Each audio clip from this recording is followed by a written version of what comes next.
প্রিয় ভাইরা আমার, কবরের ভিতরে আমরা সকলে তো জানি কবরের ভিতরে আমাদেরকে কয়টা প্রশ্ন করবে? যারা আমরা মুসলমান সবাই বলেন না, তিনটা। আপনারা বলেন কয়টা? তিনটা না চারটা? আবার বলেন তিনটা না চারটা? তিনটা। আপনি কটা কোন? চারটা। আচ্ছা যাক, আপনারটাই সঠিক হয়েছে, চারটা প্রশ্ন করা হবে। কাদেরকে? ইমানদারদেরকে। আর যারা বেঈমান তাদের জন্য প্রশ্ন থাকবে তিনটা। ইমানদারদেরকে বারা ইবনে আজিব রাদিয়াল্লাহু তাআলা আনহু, আবু দাউদ শরীফের 4753 নম্বর হাদিস, রাসূলুল্লাহ সাল্লাল্লাহু আলাইহি সাল্লাম বলছেন, যারা হচ্ছে ইমানদার, যাদেরকে কবরের ভিতরে রাখা হবে, রাখার পরে ফেরেশতারা প্রশ্ন করবে, মান রব্বুকা ওমা দীনুকা ওমান হাদার রাজুল। তোমার রবকে? যিনি ইমানদার সে বলবে রব্বি আল্লাহ। ওমা দীনুকা, তোমার দিন কি, তোমার ধর্ম কি, তোমার জীবন ব্যবস্থা কি? তখন যিনি হচ্ছে ইমানদার সে বলবে আমার দিন হচ্ছে ইসলাম। আর বলবে ওমান হাদার রাজুল, আল্লাহ রাসূলকে ইমানদারদের সামনে উপস্থাপন করে বলবে মান হাদার রাজুল, এই লোকটিকে, ব্যক্তিটিকে। যখন ইমানদার দেখবেন, দেখার পরে বলবে হাদা রাসূলুল্লাহ সাল্লাল্লাহু আলাইহি ওয়াসাল্লাম। সুবহানাল্লাহ কর না। যখন এই তিনটি প্রশ্নের উত্তর দেবে, তারপরে চতুর্থত আরেকটা প্রশ্ন করা হবে, যে ইমানদারকে যখন তিনটি প্রশ্ন করা হবে, ইমানদার যখন এই তিনটা প্রশ্নের উত্তর দিয়ে ফেলবে, তখন ফেরেশতারা বলবে ও আল্লাহর বান্দা, এই যে তুমি তিনটি প্রশ্নের উত্তর দিলা, তোমার এটা শিখাইছে কে? কোত্থেকে জানছো? চতুর্থ প্রশ্ন থাকবে, তুমি এ থেকে এগুলা কোত্থেকে জানছো? তখন সে বলবে করাতু কিতাব আল্লাহ। এই যে কবরে তিনটা প্রশ্ন, এই যে আমি উত্তর দিলাম, দুনিয়াতে আল্লাহ রাব্বুল আলামিন যে কিতাব নাজিল করেছেন, ওই কিতাব থেকে আমি এই প্রশ্নের উত্তরগুলো জেনেছি। সুবহানাল্লাহ বলেন। যখন ইমানদার তিনটা প্রশ্নের উত্তর দেবে, চতুর্থত যখন এই কথাটা বলবে কোত্থেকে জানছো, সে বলবে আমি আল্লাহর কিতাব থেকে, রাসূলের হাদিস থেকে জানছি। এই কথা বলার সাথে সাথেই ফাফরিশু মিনাল জান্নাহ, আল্লাহ রাব্বুল আলামিন ফেরেশতাদেরকে বলবে ও ফেরেশতারা, আমার এ বান্দা, তোমরা যে প্রশ্ন করেছো প্রত্যেকটা প্রশ্নের উত্তর আমার বান্দা দিয়েছে। আমার বান্দার কবরের ভিতরে জান্নাতের বিছানা বিছায়া দাও। সুবহানাল্লাহ বলেন। তারপরে বলবে ওয়াফতাহু লাহু বাবান ইলাল জান্নাম, আমারে বান্দার কবরের সাথে জান্নাতের দরজাটা খুলে দাও। সুবহানাল্লাহ বলেন না।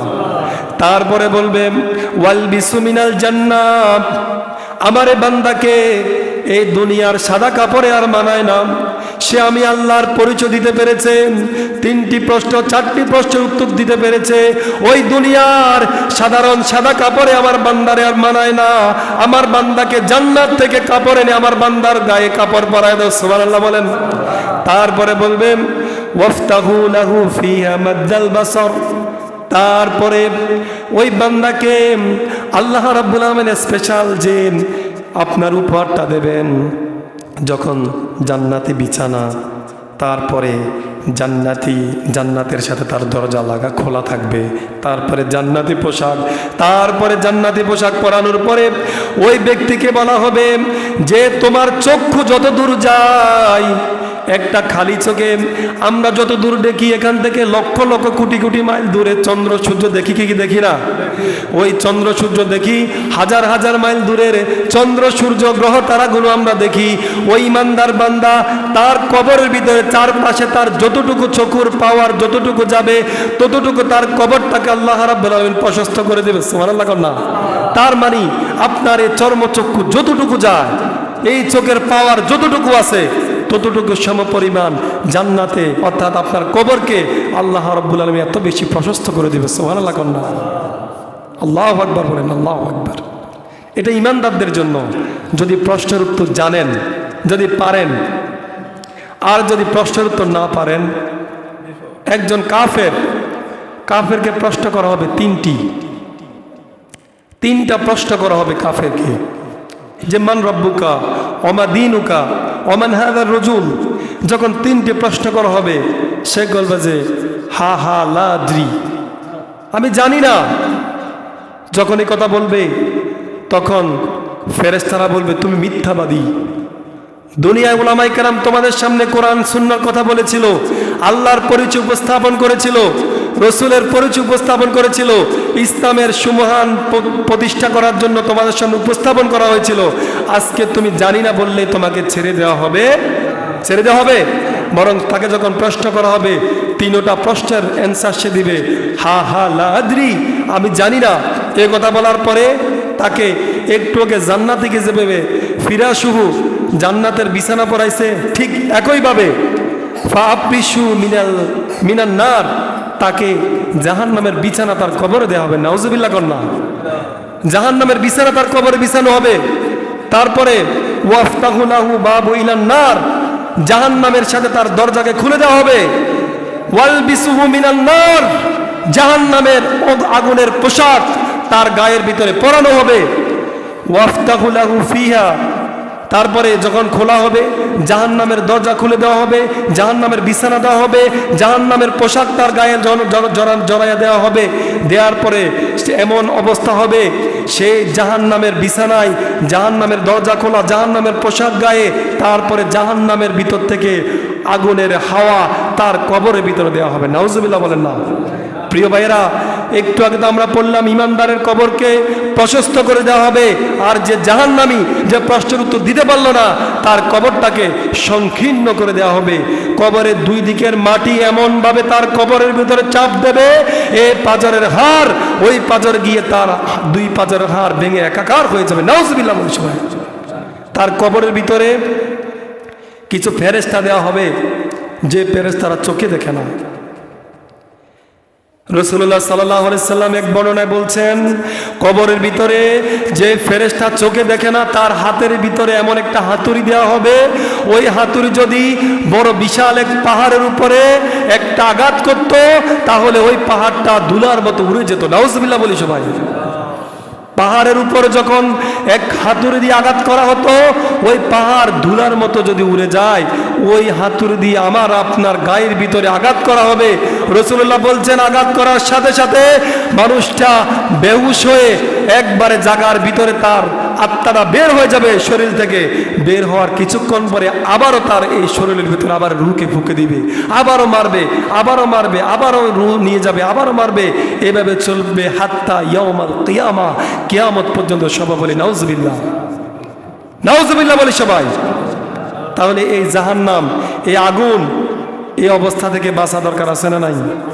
রাসূলুল্লাহ সাল্লাল্লাহু আলাইহি সাল্লাম বলছেন, কবরের ভিতরে কিছু ফেরেশতা এসে এমন বিকট শব্দ করে আওয়াজ করবে, শুধুমাত্র জিন এবং ইনসান ব্যতীত, যদি জিন এবং ইনসান ব্যতীত পৃথিবীর সকল প্রাণী এই আওয়াজ শুনতে পায়, যদি মানুষ এবং জিন ওই আওয়াজ শুনতে পেত, সাথে সাথে মানুষ এবং জিনের কানের পর্দা পেটে সকলে একসাথে পৃথিবীতে মরে যেত।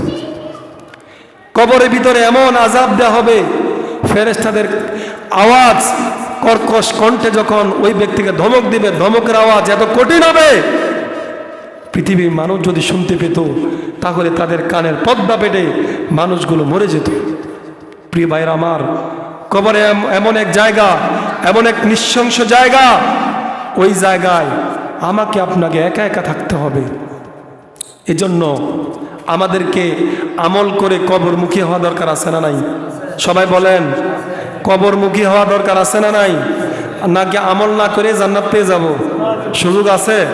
আমল না করে জান্নাত পাওয়ার কোনো সুযোগ নাই। এখন আল্লাহ আমাদের আমল কবুল করবে কি করবে না, সেটা আল্লাহর ইচ্ছা। আমার আপনার আমল যে করতে হবে, এটা তো আমার উপর কর্তব্য, আপনার উপর কর্তব্য। এখন কবুল হবে কি হবে না, কবুল করবে কি করবে না, সেটা তো আল্লাহর দায়িত্ব। এজন্য আমাকে আপনাকে কবরমুখী জীবন পরিচালনা করা দরকার আছে না নাই? আছে না নাই? বেশি বেশি করে আমাদেরকে কবরমুখী জীবন পরিচালনা করে এই জাহান্নাম থেকে বাঁচার জন্য জীবনের সর্বোচ্চ দিয়ে, প্রিয় ভাইরা আমার, কি বলবো, আমরা সাধারণত যদি আমার কোনো ভাইকে কেউ আঘাত করে, আমার বাবাকে কেউ আঘাত করে, আমি আমার অবস্থান থেকে যতটুকু সম্ভব সর্বোচ্চ ফোর্স করে আমার ভাইয়ের আঘাতের বিপরীতে পাল্টা আঘাত করার চেষ্টা করি কি করি না? অথচ কবরের ভিতরে স্পষ্ট আমাকে আপনাকে কি আযাবের মুখোমুখি করা হবে, কি শাস্তির আওতায় আমাকে আপনাকে নেওয়া হবে, এত কিছু স্পষ্ট করার পরেও আমি আপনি কবরমুখী জীবন করতে পারলাম না ভাই। কিচ্ছু নাই, দুনিয়া ক্ষণস্থায়ী, প্রতিদিন মানুষ মরে, মরে যাব যে এটা সত্য, বেঁচে থাকবো এটা অনিশ্চিত। মরে যাব যে এটা চরম সত্য, ইউনিভার্সাল ট্রুথ, চিরন্তন সত্য, কিন্তু বেঁচে থাকবো এটা মিথ্যা। কোনো একটা সেকেন্ডেরও তো বিশ্বাস নাই। এখানে আসছি, কত মানুষ আছে মসজিদের সিজদায় মরে আছে, কত মানুষ আছে মসজিদে রওনা হয়েছে মরে গেছে, কেউ আছে নামাজ পড়ে না কিন্তু কাজ করতে করতে কাজের গোড়ায় মরে গেছে, আছে না নাই? এজন্য সকলকে উদাত্ত আহ্বান করছি, আমরা নামাজি হয়ে, কবরমুখী হয়ে, আমাদেরকে আল্লাহমুখী হয়ে নিজের জীবনটাকে আল্লাহ এবং তার রাসূলের দেখানো পথে, কবরের আযাবের ভয়াবহতা এগুলো নিয়ে ভাববেন ভাই।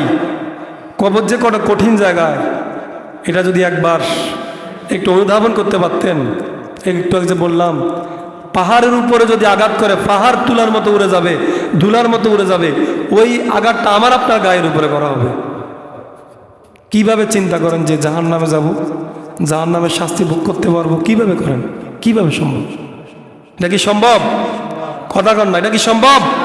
জাহান্নামের এক সেকেন্ড, এক মুহূর্তের শাস্তি আস্বাদন করার মতো ক্ষমতা পৃথিবীর কোনো মানুষকে আল্লাহ রাব্বুল আলামিন দেন নাই। আল্লাহ তো বলছেন খুলিকাল ইনসানা দাঈফা, আল্লাহ রাব্বুল আলামিন মানুষকে বড় দুর্বল করে বানিয়েছে, বড়ই দুর্বল। এই দুর্বল মানুষ আজকে নানানভাবে নিজেকে ক্ষমতাশীল মনে করে, নিজেকে এই মনে করে আমার অর্থ আছে, শক্তি আছে, সৌন্দর্য আছে, আমার কথা মানুষের শোনে। কয়দিন এই যৌবন, এই শক্তি, এই সামর্থ্য কয়দিন? সাময়িক সময়ের জন্য সব চলে যাবে, সব থাকবে, শুধু থাকবো না আমি আর আপনি, সব থাকবে। এজন্য আমাদেরকে কবরমুখী জীবন পরিচালনা করার তৌফিক দান করুন, আল্লাহুম্মা আমিন।